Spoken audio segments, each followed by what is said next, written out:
আমি এখানে এসেছি আন্দোলনে কি হয়েছিল তা বলার জন্য। সেদিন ছিল রোববার।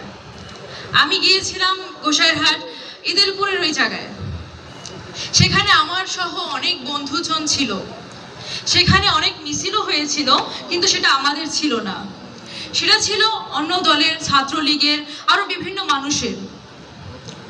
আমরা ওখানে দাঁড়ায় ছিলাম, ঠিক আছে, কিন্তু আমাদের হঠাৎ করে সাইড দিয়ে আটক করা হয়। এর মধ্যে আমি একজন যে হঠাৎ করে লাইভ করা শুরু করেছিলাম, তার প্রমাণও আমার কাছে আছে। কিন্তু হঠাৎ করে যখন আমাদের বিভিন্ন থ্রেট দেওয়া হয়, বিভিন্ন আমাদেরকে এখানে বেরোবো কি করে সেই থ্রেট দেওয়া যখন হয়েছিল, তখন আমাদের ওখানে পুলিশ প্রোটেকশনে আমাদেরকে বাসায় পৌঁছায় দেওয়া হয়। যখন আমি বাসায় আসছিলাম, তখন আমাকে বিভিন্ন জায়গা থেকে আমার ভাই বোন, আমার চাচাতো ভাই বোন, আমার বাবা মাকে বিভিন্নভাবে থ্রেট দেওয়া হয়েছিল। তারা নাকি আমার বাসায় আসবে, এসেও ছিল, কিন্তু আমি তার আগে চলে গেছিলাম। আমার বাবা মা ভয় পেয়ে এখান থেকে চলে নিয়ে গেছিল আমাকে।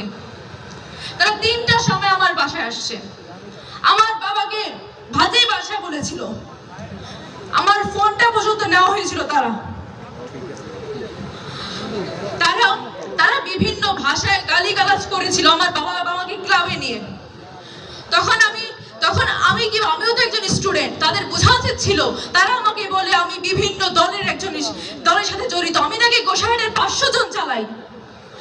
তাদের তারা তো শিক্ষিত মানুষ, অন্তত তাদের বোঝা উচিত ছিল আমার বয়সটা কতক্ষণ, এই বয়সে আমি কিভাবে বিভিন্ন দলের রাজনীতির সাথে যুক্ত হব। তারা এটা না বুঝে আমার বাবা মাকে বিভিন্ন এত বাজে ভাষা, যা একজন শুনলে সে মানুষটাকে স্বাভাবিক ভাষায় দাঁড়ায় থাকতে পারে না, এত বাজে ভাবে ইনসাল্ট করছে। তা আমার বাবা মা একজন শিক্ষককে বুঝাইয়া দিলেও তো হইতো। আমি তাদের সন্তান, তাদের মুখের দিকে তাকে আমি কিচ্ছু বলি নাই, সহ্য করছি।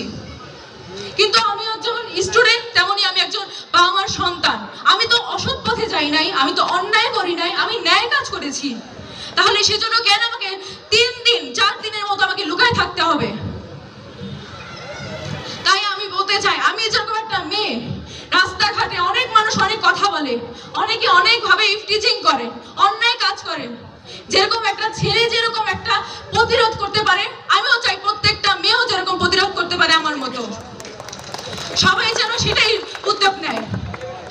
শুধু আমি না, প্রত্যেকটা মানুষ, এই বাংলাদেশের কেন, প্রতিটা বিশ্বের প্রত্যেকটা মানুষ যেন একটা মেয়ে হয়ে তাকে যে নিচের দিকে তাকায় রাখবে, সেটা যেন আমি না দেখি।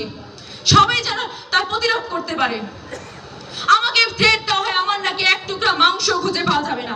কোথায় তারা? আসুক, আমার 1 টুকরা মাংস যেন না পাওয়া যায়, আমিও দেখতে চাই। তারা আমার বাবা মাকে অনেক কষ্ট দিয়েছে। তখন আমি তো কিছু বলি নাই। আমার ফোনটা পর্যন্ত লুকায় রাখা হয়েছে, তার দিতে চায় নাই। আমার ফোনটা, এই যে আমার ফোন, এই ফোনটা নিয়ে আমার একটা মেয়ে মানুষ, আমার ফোনটা নিয়ে বিভিন্ন আমার গ্যালারিতে যায় ছবি রেখে এভাবে দেখানো হয়েছে যে এই মেয়েটা। তাহলে এগুলো তো আমার বাবা মা সহ্য করছে।